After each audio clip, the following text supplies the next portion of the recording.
to today's broadcast of North Idaho College Public Forum. The crew is comprised of NIC television students, and your moderator is North Idaho College political scientist Tony Stewart. Welcome back to part 2 of our 4-week series entitled How to Be an Ally.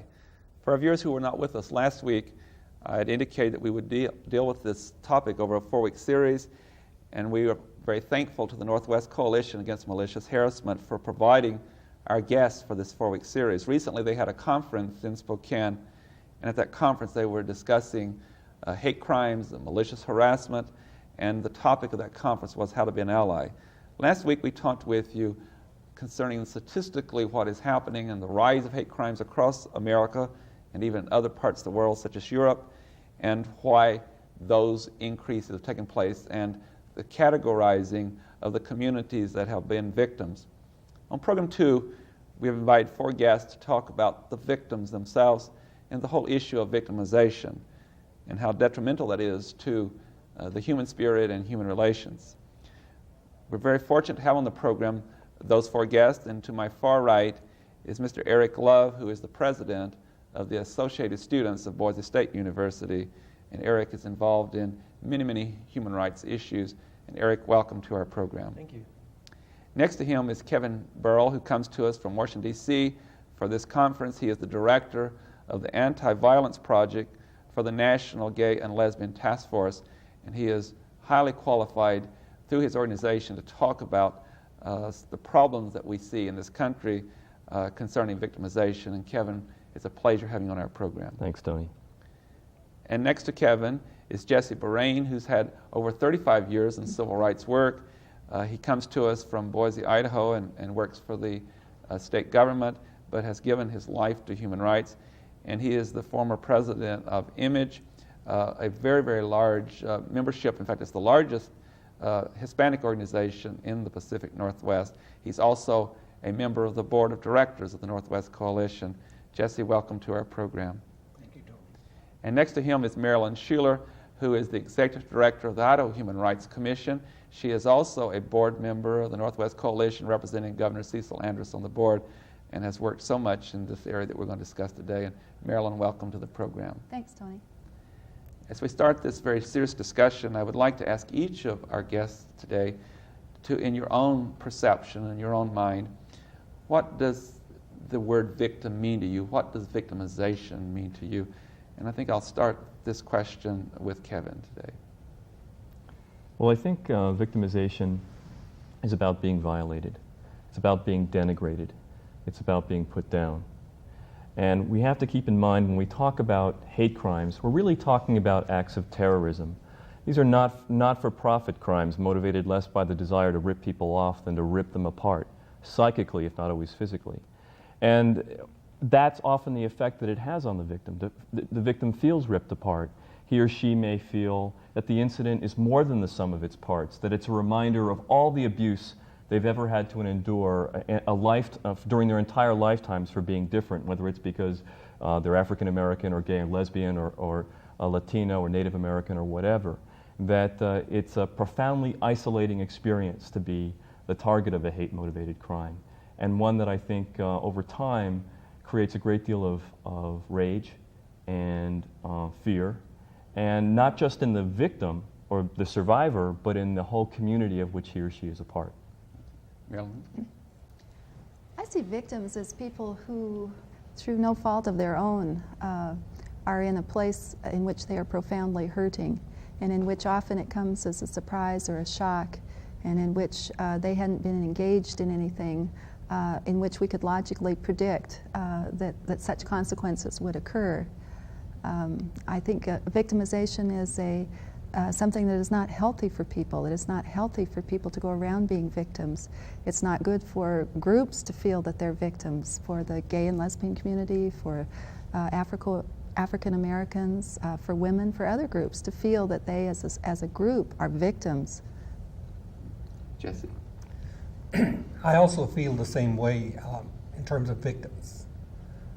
I think when I first became aware of discrimination against Hispanics, it was in West Texas. I went to pick cotton approximately 1941. That's a long time ago, Tony, but I lived in a community that was primarily Hispanic, San Antonio, Texas. And I can recall going into a restaurant with my older brother, who was about 2 years older than myself. He happened to be light-complected and blue-eyed, and he was served his hamburger and his pop, and they brought mine over in a paper sack. My immediate reaction was that I didn't understand, especially since I asked for my pop to be opened. And they did in fact open it, but asked me not to eat there. So as a child, I didn't understand what was happening. I think the most important thing about being a victim is that you yourself don't think that you're worth anything. Pretty soon, if people keep telling you that you're not worth much, you start to believe it. And that's really, the tragic part about being a victim. Eric? I think that victimization is just as dangerous and devastating psychologically as it could be physically. We go through society, we expect to have the same freedoms as other people, and for no fault of your own, you can be victimized on the job, in school, just walking down the street, and a lot of times it's not very blatant. It could be subtle, and you don't even realize you've been victimized until you stop and think about it. If you go into a store and you're the first person up to the counter, but they start helping someone else first, I mean, you're a victim right there. You might think, oh, maybe they didn't see me at first, and it takes you a while to realize that you've been victimized, and then it does bring up your memory. You remember being victimized several times. Well, I was a victim when that happened then, and you start to recall these, and it does work at your self-esteem and things like that. So it works psychologically as well as physically.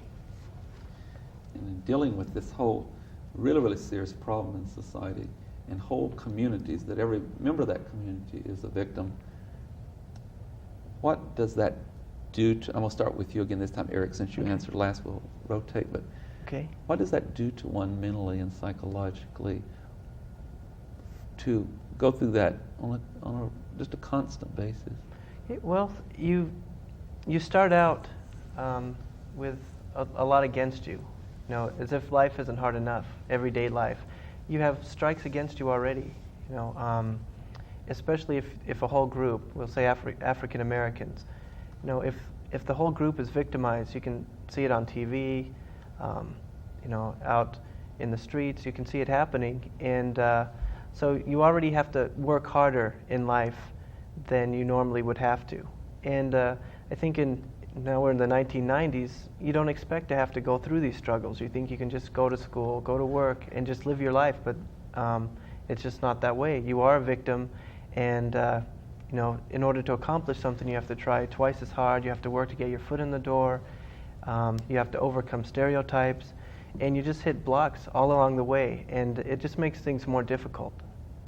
Jesse, this kind of questioning is very personal, but sometimes I think that we have to do that to be able to help society change and do what it should do. I'd like for you to follow up with what Eric is saying about what some of the really deep psychological consequences of facing that over and over.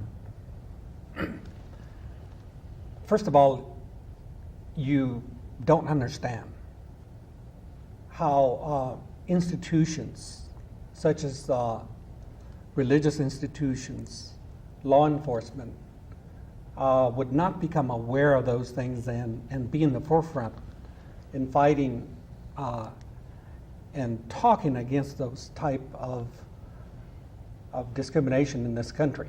So you don't understand. Secondly, I think we go through a period of, sometimes I used to laugh at it, you think of it as a joke. That a lot of times turns into anger. And if anger is one way that you can direct your energies to try to change the system, the people, it's good. But if that type of anger that you feel turns into violence, that is not very good. Presently, I'm aware, for example, that in some of the towns in Idaho, gangs of Hispanics are forming to try to counter that. And I don't think that's very productive. I chose to dedicate my life at a very early age to fight discrimination within the system. And I think that's healthy. You shared with me something. You're such a good friend, and you've been so kind to call me from time to time and share thoughts. And I was so taken by a statement that you made once that I know you don't mind sharing with others who may have been victimized.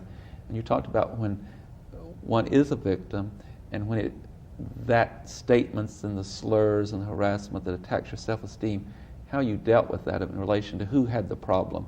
Would you share that with our viewers? You start to think that first of all, that the problem is yours. I think part of my strength is that I have a very strong belief in God, in Christ. So as a victim, first of all, I says, well, maybe I do have a problem.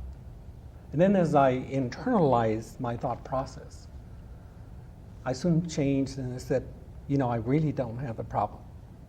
It's the other folks that have the problem. So instead of hating them, I kind of felt sorry for it. So my thought process turned to, I need to pray for these people, because the people that hate on the long run are really hurting themselves. I don't get hurt by folks hating me. They are really the ones that are hurting. And so they need my concern, they need my prayers. So that's about how I approach bigotry as I see it. Kevin, would you share from your perspective? Well, I think the reactions that I know I've experienced and others that I know, other gay and lesbian people who've been victimized experience, is what Jesse said. First, the shock. Like, I can't believe that this is happening. And then that wears off pretty fast once the abuse continues to mount.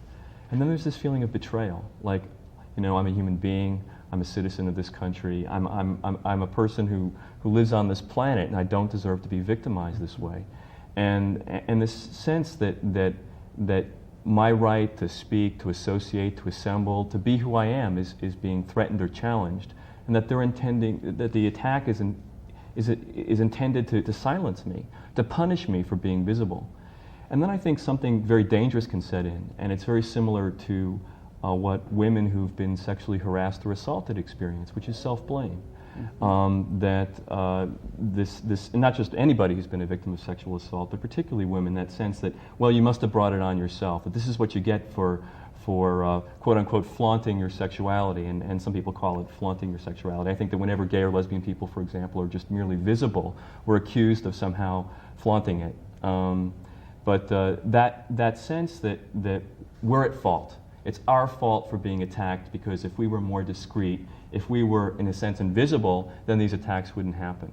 And I think that kind of stance is directed against gay and lesbian people, but I think it's also directed against people of color and Jews and women and others who are in any way assertive or attempt to organize for equality.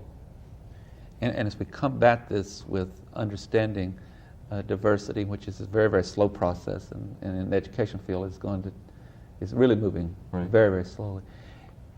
Unfortunately, so many people who are victims won't even live long enough to, if we do reach that kind of society where so much of the prejudice and bigotry is gone.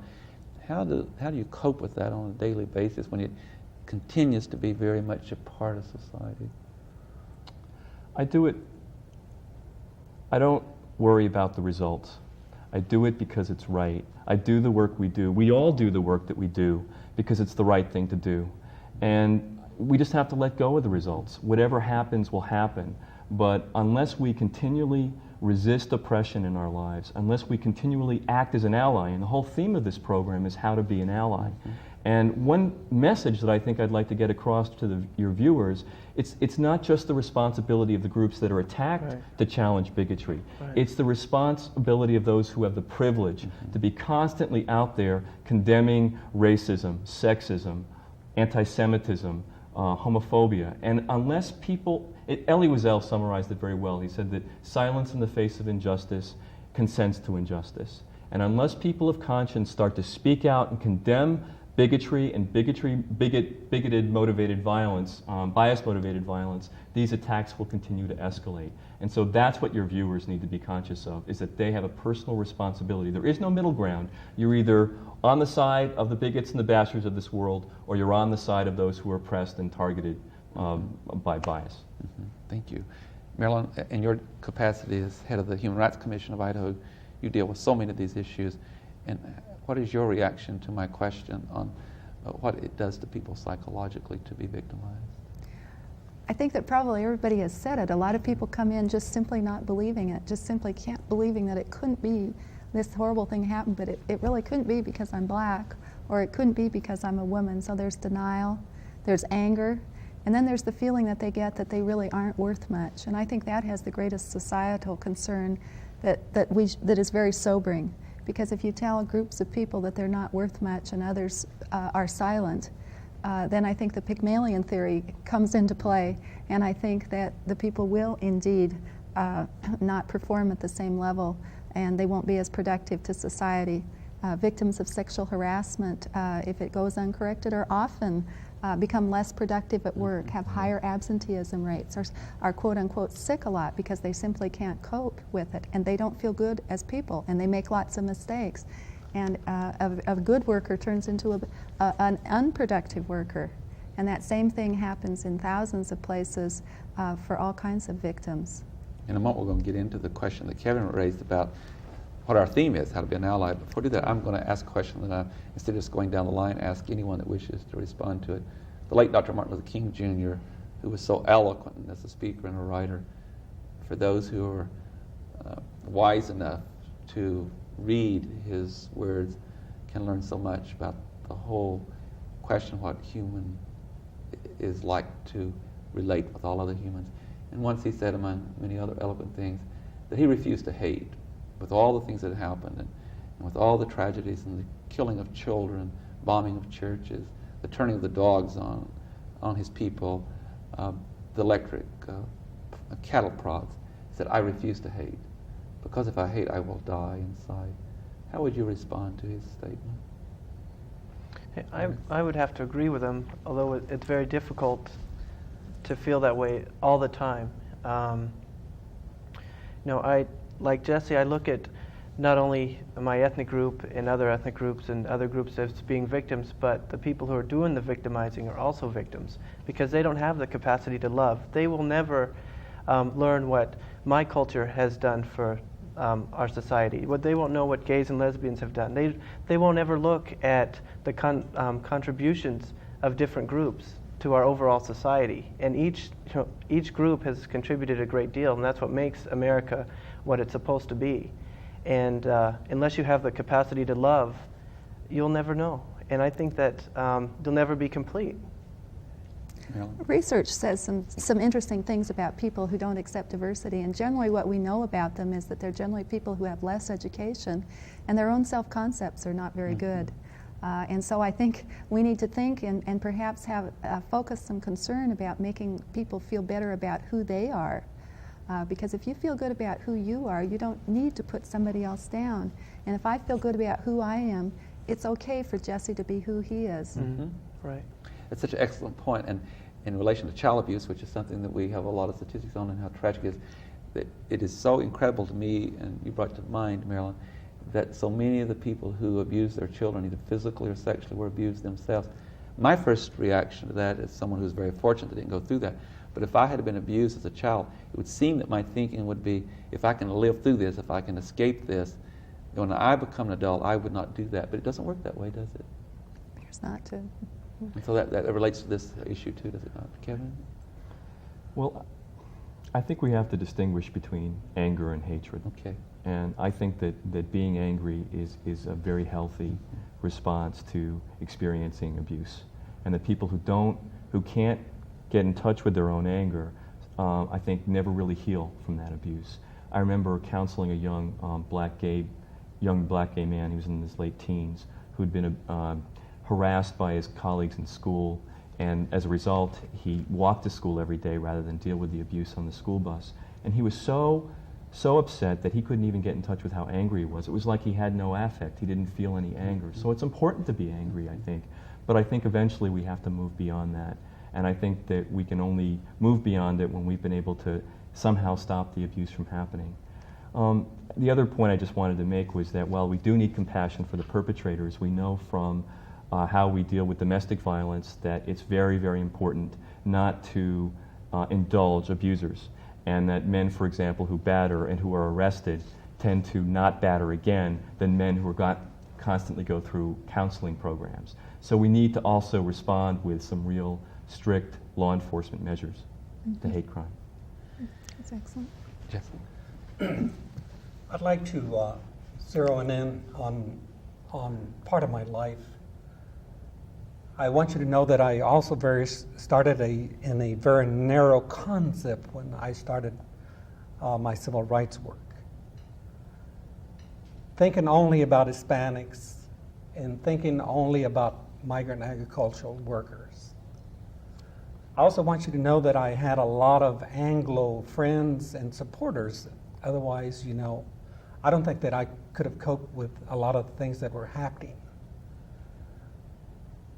So I think I had to learn from other people is really what I'm saying. I found that those things that affected migrant workers, Hispanics, also affected the folks that didn't have any power, the folks that didn't have any money. So it becomes a social and economic type thing. You don't have political power. I also had to learn about my other, like my black brothers and my Indian brothers. And I did that by doing some interaction type thing. Joining the NAACP as an example, I became an officer. Went and stayed in a reservation and learned about my Redskin brothers. I used to attend, for example, meetings at the YWCA where a lot of times I was one of the few males, and a lot of times the other males were dragged in by their wives or girlfriends. So that kind of interaction, and I also had to learn about the gay community, by the way, and this organization has helped me learn about the problems of the gay and lesbian community. So this kind of interaction has also been very, very important to me because I've been able to broaden my perspective.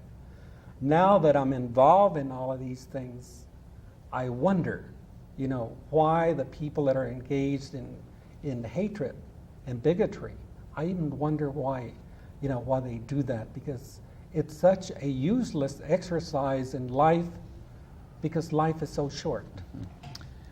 What you're doing, Jesse, you're bringing us into another question that I want to deal with too, and that is, how can one be an ally for victims? And I think that we can, before the program is up, we can get some really specific things that the viewers that are watching surely would like to help. Kevin, can we start with you? Well, I think one thing we need to remember is that the communities that we represent here and the ones that aren't represented on this program, we're not just victims, we're survivors. And it takes a lot of strength to survive in this society as someone who's different and attacked because of it. And that's something that we need to remind ourselves of. And that in helping others who've been attacked, we need to remind them of the strength that they have, the power that they really do possess to get to where they are, that they're surviving today. And just recognizing that we're not just victims, that we do survive and even thrive in this world. And I think just to constantly remind ourselves that the responsibility for challenging bias is something that we all collectively share, not just one group or another. Eric? I like to think of being an ally as looking beyond the specific race problems or gay and lesbian problems, and look at it as a humanistic problem. Discrimination and bigotry is wrong, period, no matter who it's directed towards. So as a human being, it's our responsibility to get involved and speak out against this injustice, regardless of who it's directed towards. And by doing that, you become really an ally for all people. Right. And, people just need to take responsibility as being humans to stick up when they see an injustice. Marilyn?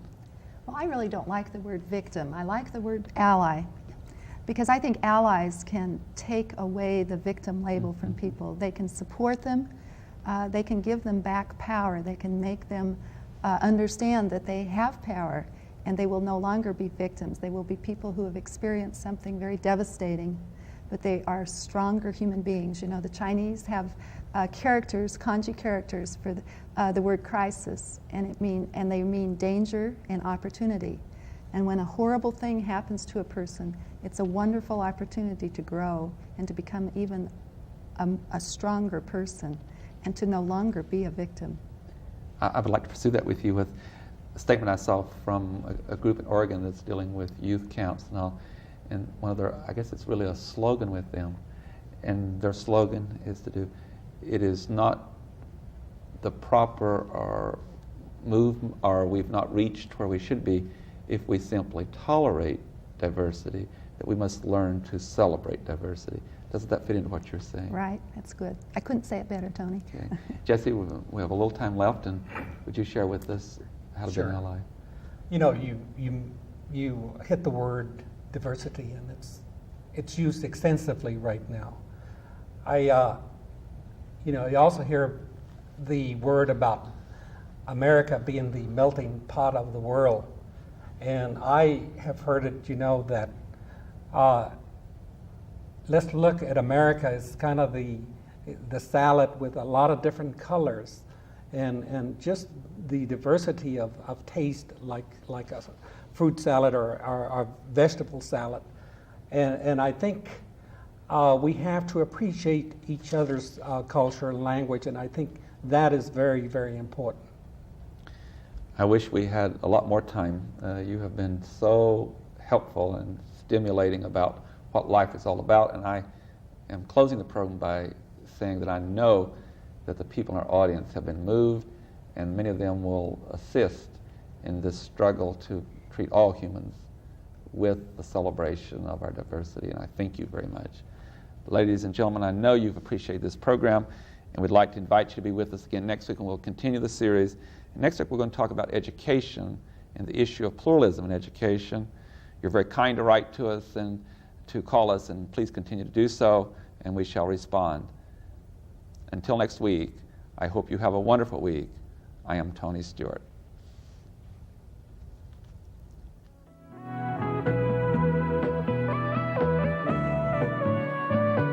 North Idaho College Public Forum can be seen at the same time each week over this station. This production was videotaped earlier by an NIC student crew for viewing at this more appropriate time.